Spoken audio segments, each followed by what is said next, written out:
What if everything you loved was taken from you in a single moment? Your family, your health, your fortune, your future. What if the skies above went silent and the God you trusted gave no answer?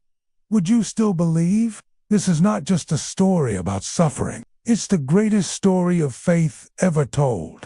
Today, you're about to witness the life of a man named Job, a man who stood at the edge of ruin and still refused to let go of God. This is Job, full movie. The greatest story of faith ever told. Stay with me. This story might just change the way you see your own life.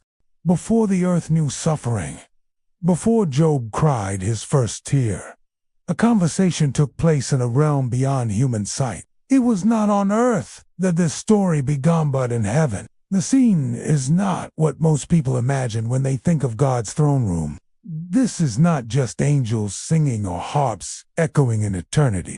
This is a place where decisions are made about the fate of nations and the lives of men. On this day, the heavenly council gathered before the Creator. The sons of God stood in reverence, presenting reports of their assignments across the earth. And then, among them, appeared a darker figure. The Bible calls him Satan, which means the accuser. He did not sneak into heaven. He was invited. In ancient times, even the enemy had to give an account before God. The Lord spoke first. "Where have you come from?" God asked not because he didn't know, but because the question revealed the nature of the accuser's mission. Satan answered with a chilling simplicity. "From roaming the earth, walking back and forth upon it." In other words, I've been watching your creation. I've been searching for weaknesses. Then came the moment that changed everything. God pointed to a single man on earth. "Have you considered my servant Job? There is no one like him on earth. Blameless, upright. He fears God and turns away from evil." Imagine that. God, out of the millions of people on earth, God singled out Job. Not a king, not a prophet, a simple man, faithful and honest, living in the land of Uz. But Satan wasn't impressed. His voice, sharp like the edge of a blade, cut through the silence. "Does Job fear God for nothing?" he asked. Satan's accusation was simple. "Of course Job worships you. Look at his life. You've protected him. You've blessed him. He's rich, healthy, respected. Who wouldn't serve you when life is easy?" Then came the challenge, the wager that would echo across eternity. "Stretch out your hand," Satan said. "Take away all he has on. He will surely curse you to your face." It was not just a test of Job. It was a test of the very idea of faith. Do people love God for who he is or only for what he gives? And shockingly, God accepted the challenge. "Very well," he said. "Everything Job has is in your power, but do not lay a finger on his body." The courtroom of heaven fell silent. The lines were drawn. The invisible war had begun, and Job, completely unaware of this cosmic conversation, continued living his life, waking up each day, praying for his children, offering sacrifices, and thanking God for his blessings. He had no idea that soon everything he loved would be stripped away, and his faith would be put to the ultimate test. Far from the courts of heaven, under the sun-scorched skies of the east, lived a man named Job. He was not a myth. He was not a legend. He was real, and his life was, by every earthly measure, blessed beyond imagination. Job owned vast herds of livestock, 7,000 sheep, 3,000 camels, 500 yoke of oxen, and 500 female donkeys grazing across his lands. He had servants, many of them managing his wealth, tending his fields, and preparing his daily needs. But his true riches were not in possessions.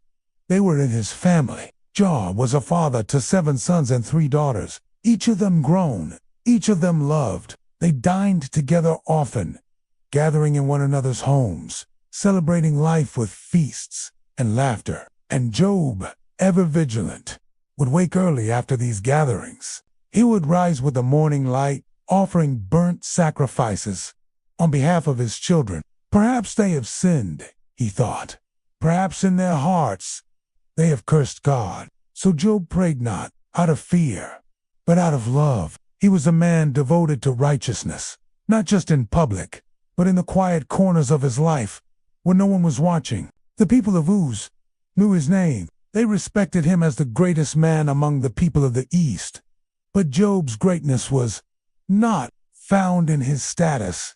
It was found in his character. He was a man who feared God not in trembling terror, but in humble reverence.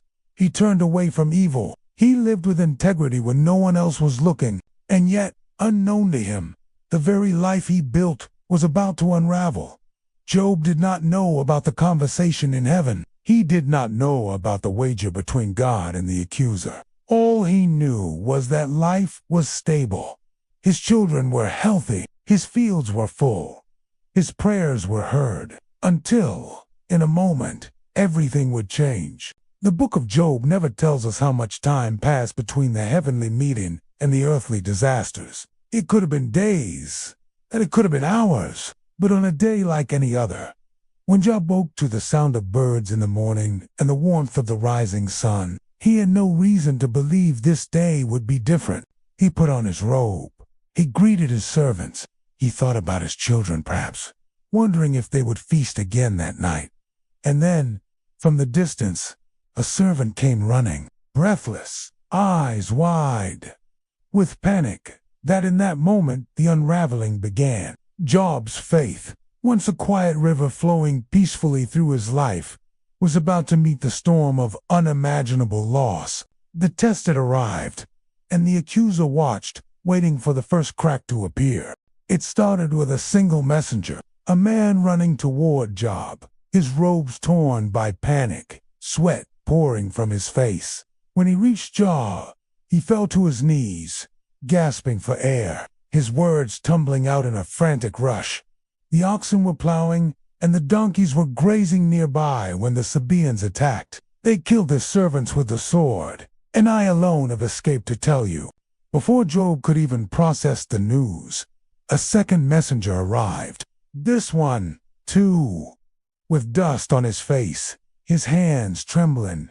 "Fire from heaven," he cried. "It fell from the sky and burned up the sheep and the servants. I alone have escaped to tell you." Job's heart raced, but there was no time to speak, no time to mourn. A third servant approached this one, bloodied eyes wide with terror. "The Chaldeans," he shouted. They formed 3 raiding parties, swept down on the camels, and took them away. They killed the servants, and I alone have escaped to tell you. By now, Job's knees weakened beneath him. His wealth, his life's work was being stripped away before his eyes, but the worst was yet to come. A final messenger arrived, his face pale, his lips barely able to form the words. This was not about animals or property. This was about family. "Your sons and daughters," the man whispered. They were feasting at the oldest brother's house. A great wind came from across the wilderness. It struck the 4 corners of the house it collapsed down. "They are gone." Job stood in silence. 10 children. Gone in a moment. No warning, no mercy. His mind struggled to understand what his ears had just heard. In the span of one day, Job lost everything he held dear. His wealth, his legacy, his family. All reduced to ashes and memories. Most men would have screamed, cursed, collapsed. But Job did something unexpected. He tore his robe, a symbol of grief. He shaved his head, a sign of humility before God. And then he fell to the ground and worshipped. Yes, worshipped, with tears streaming down his face. Job spoke words that have echoed through history. "Naked I came from my mother's womb, and naked I will return. The Lord gave, and the Lord has taken away. Blessed be the name of the Lord." Job did not curse God. He did not accuse heaven of injustice. He simply acknowledged the truth.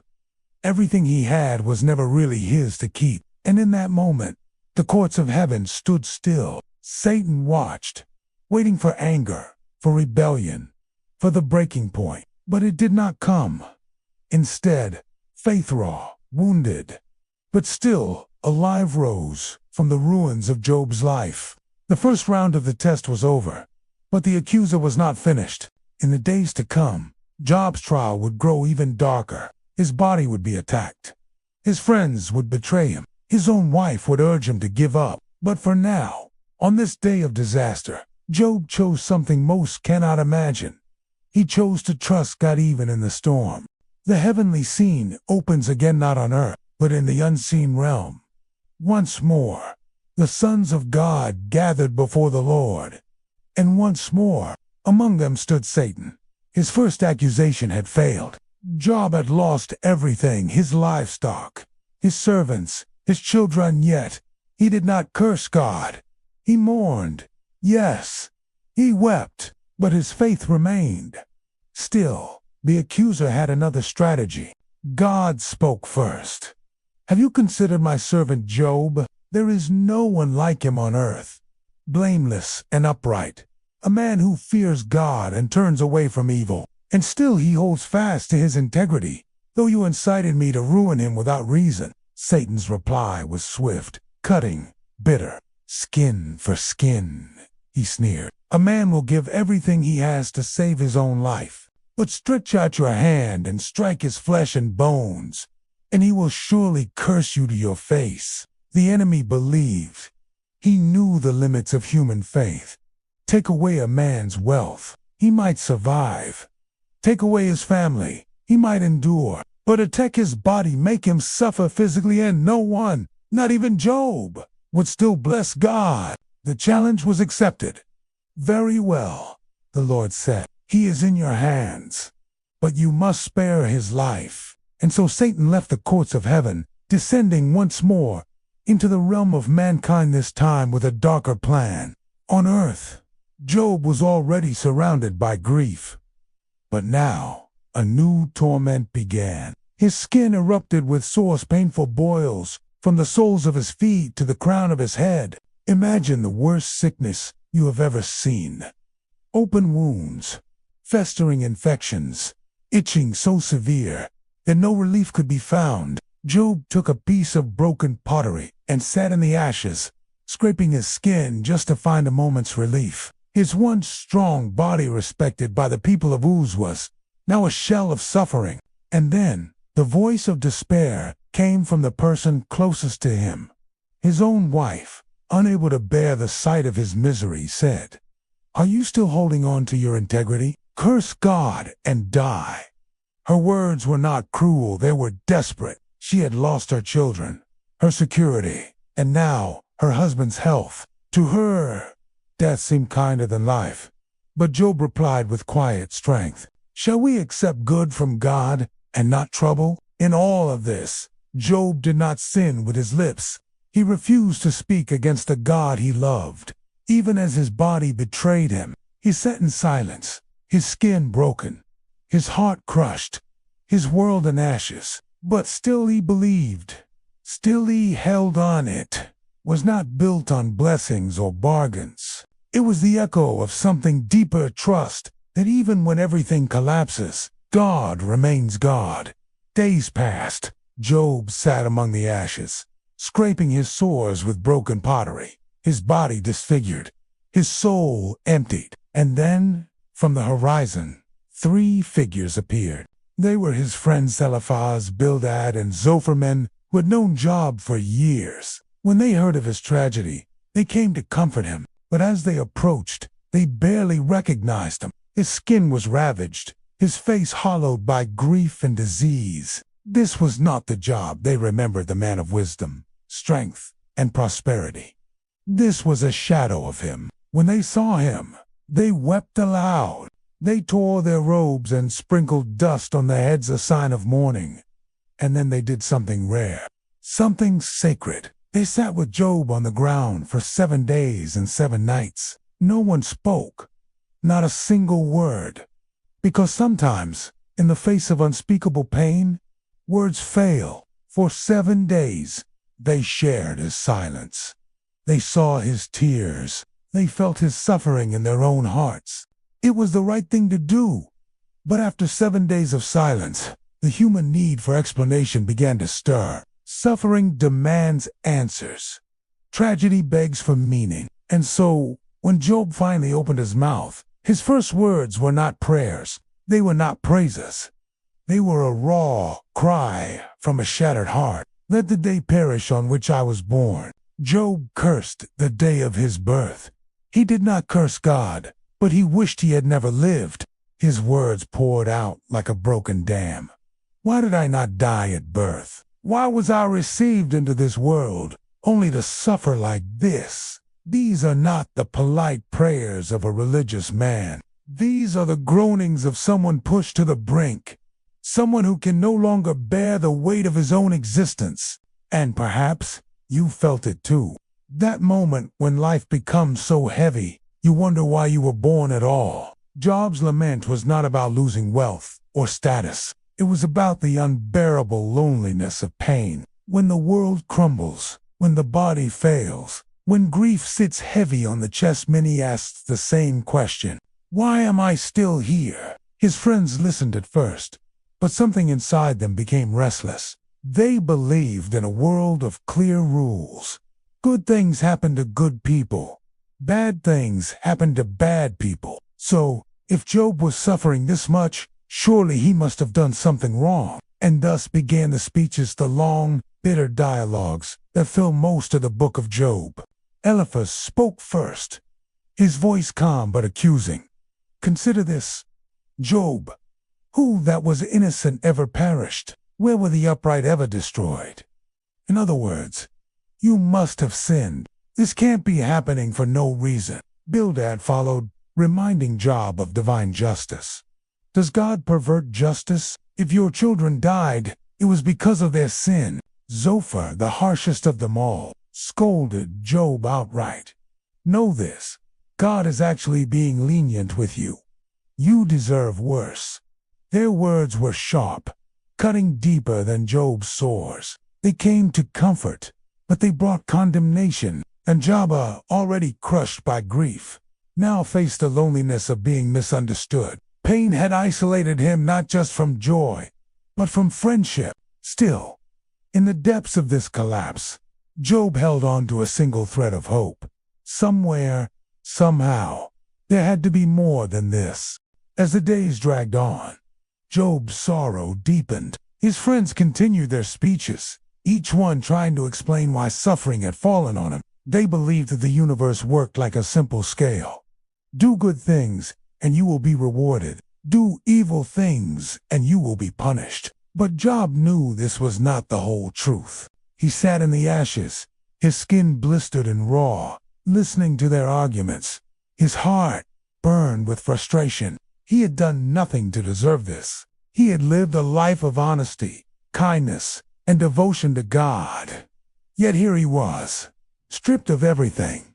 Job began to speak again. This time his words were not just grief, but defiance. He cried out into the silence of heaven, asking questions no one around him could answer. Why do the wicked often prosper while the righteous suffer?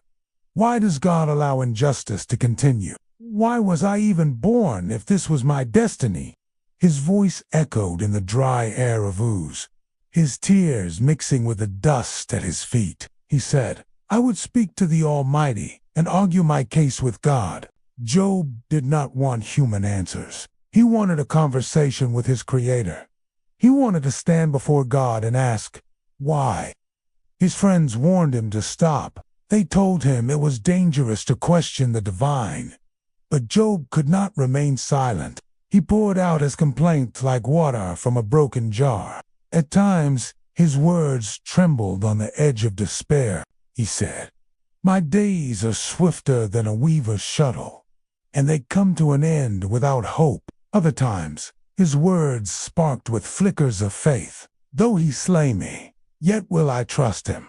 Job believed that somewhere beyond his pain, there was a purpose. Somewhere in the silence, there was a God who still saw him. But the silence was heavy. His prayers felt like they were swallowed by the sky. His body grew weaker. His spirit wrestled with thoughts too heavy for him to carry alone. And then, in a moment of clarity, Job whispered a prophecy he could not have fully understood. He said, "I know that my Redeemer lives, and that in the end he will stand upon the earth. After my skin has been destroyed, yet in my flesh I will see God. I myself will see him with my own eyes. I, and not another."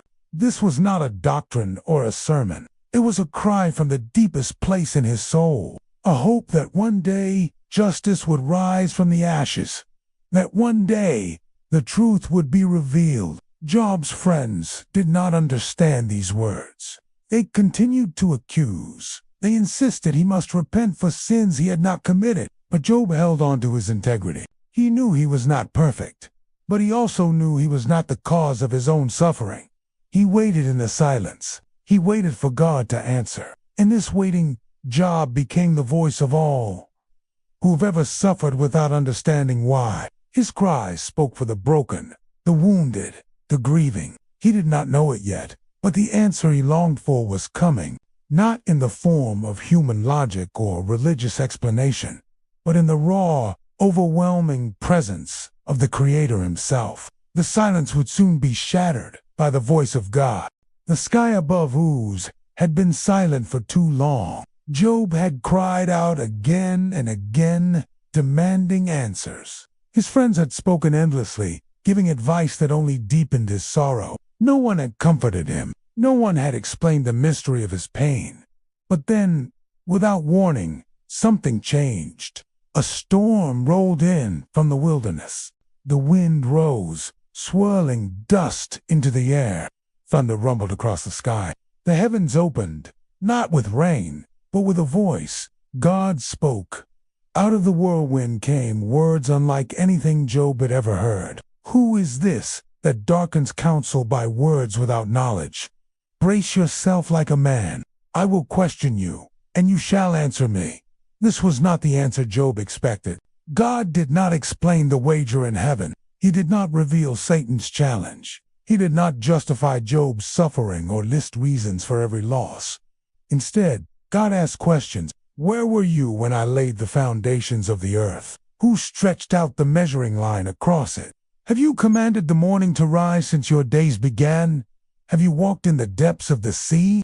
Do you know where light lives or where darkness hides? The questions came like waves, one after another, crashing over Job's heart. Can you bind the chains of the Pleiades? Can you loosen Orion's belt? Do you give the horse its strength? Do you clothe its neck with a mane? God spoke of the wild animals, the mountains, the oceans, the stars. He described the eagle soaring in the sky, the lion hunting its prey, the mountain goat giving birth in secret places. He spoke of creation's mysteries, things no human could ever control. Through this storm of questions, God was not belittling Job. He was revealing something deeper. The universe is vast beyond human comprehension. Its design is woven with wisdom, too great for men to grasp. Life is not always a puzzle to be solved. Sometimes it is a mystery to be lived. Job had demanded to know why he suffered, but God showed him something greater. He reminded Job of who he is, the creator of galaxies, the maker of storms, the giver of life and breath. And Job, sitting in ashes, realized the truth. It was not about finding an answer. It was about encountering the one who holds all things together. In the whirlwind, Job saw the greatness of God and the smallness of man. He understood that his questions, though sincere, could not contain the full depth of divine wisdom. Sometimes the answer is not information. Sometimes the answer is presence. And God was there, speaking directly to Job, not from a distance, but from the storm itself. It was a moment of awe, of trembling, of revelation. Job did not get the explanation he wanted. He got something better. He met the Creator face to face. As the whirlwind settled, Job remained silent. His heart pounded. His breath came slowly. He was no longer thinking of his suffering. He was no longer trapped in the endless circle of why. He had seen a glimpse of something far beyond himself. And then Job spoke. He said, I know that you can do all things. No purpose of yours can be. Job admitted that he had spoken of things he did not understand, things too wonderful for him to know. He confessed his limits. Before this moment, Job had heard about God with his ears. He had known of the Creator through stories, prayers, and tradition. But now, he said, my eyes have seen you. In that encounter, something changed deep inside Job. His pride dissolved. His complaints faded. His need for control slipped away. He said, therefore, I despise myself and repent in dust and ashes. But this was not the repentance of guilt. It was not about sins he had not committed. It was the humility of standing before the Creator of all life and realizing how small and fragile human understanding truly is. Job had wanted to argue his case in court. He had wanted to defend his innocence. But now, standing in the presence of God, he no longer needed to. It was enough to know that God was there. And then, something unexpected happened. God turned his attention to Job's friends. He spoke to Eliphaz, the first of the three, saying, you have not spoken the truth about me as my servant Job is. The friends had tried to defend God with simple logic, assuming that Job must have sinned to deserve his suffering. But they were wrong. God commanded them to bring offerings. He told them to go to Job, and he said that Job would pray for them. Job, the one they had accused, would become their intercessor. Imagine the scene. The friends who once sat in judgment now stood before Job with trembling hearts, waiting for his prayer. And Job, instead of holding a grudge, prayed for them with compassion. In that prayer, the cycle of pain began to break. Job's heart softened further. His suffering did not make him bitter. It made him merciful. After Job prayed for his friends, something shifted in his life. The Lord restored his fortunes, not only what he had before, but double. Job received 14,000 sheep, 6,000 camels, 1,000 yoke of oxen, and 1,000 female donkeys. He was given 7 more sons and 3 more daughters. His daughters were so beautiful that the Bible records their names, a rare honor in ancient texts. And Job gave them an inheritance, along with their brothers, treating them with the same love and dignity. Job lived 140 more years. He saw his children and their children to the 4th generation, and he died, old and full of days. But more than wealth or health, Job's greatest gain was his encounter with God. He had walked through loss, through sickness, through loneliness. He had shouted his questions into the sky, and in the end, he found not simple answers, but the presence of the Almighty. That was enough. The story of Job does not end with his wealth doubled or his family restored. It ends with something far greater. It ends with perspective. Job's life became a testimony, not just to his generation, but to every generation after him. His story was not about getting back what was lost. It was about learning to live with trust in the face of the unknown. There are times when suffering has no clear explanation. There are moments when the righteous suffer while the wicked thrive. There are seasons when prayers seem unanswered, and the heavens feel silent. But Job's life shows us that faith is not always about understanding. Sometimes it is about standing in the mystery and believing anyway. Through his pain, Job became a mirror for every human heart. His questions are our questions. His cries are our cries. Why do bad things happen to good people?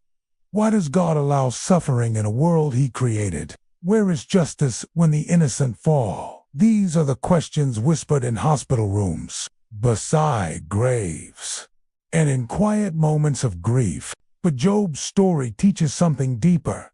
It teaches that even in suffering, God is present. It teaches that the Creator does not owe us explanations, but He gives us something better. He gives us Himself. In the whirlwind, God did not lay out a detailed plan.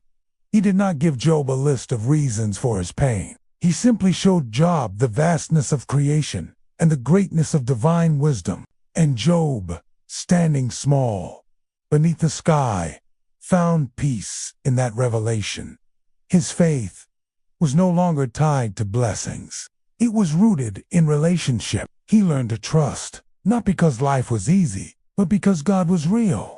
For the rest of his days, Job lived with eyes open to wonder. Each sunrise was a reminder of the one who commands the morning. Each star at night was a silent witness to the one who holds the cosmos in place. He carried his scars. He remembered his children who had gone before him. He did not forget his suffering, but he saw life through new eyes. That Job had met God not in comfort, but in the storm. And that meeting changed everything. When he died, he was not just a man of wealth or wisdom.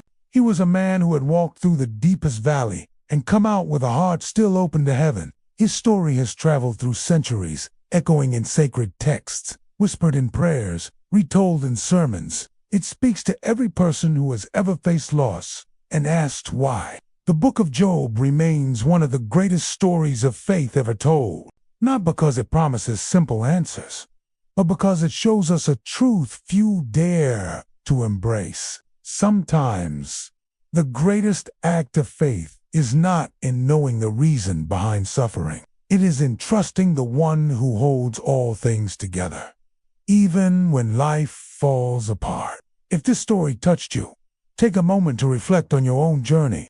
Have you ever faced a moment like Job's? Have you asked why and heard only silence? Maybe today's story offered no easy answers, but perhaps it offered something better. A reminder that you are not alone in the storm. If you found meaning in this video, consider subscribing to the channel. Share this story with someone who might need to hear it today. And above all, keep searching, keep asking, and keep trusting, because sometimes the greatest story of faith is the one still being written in your life.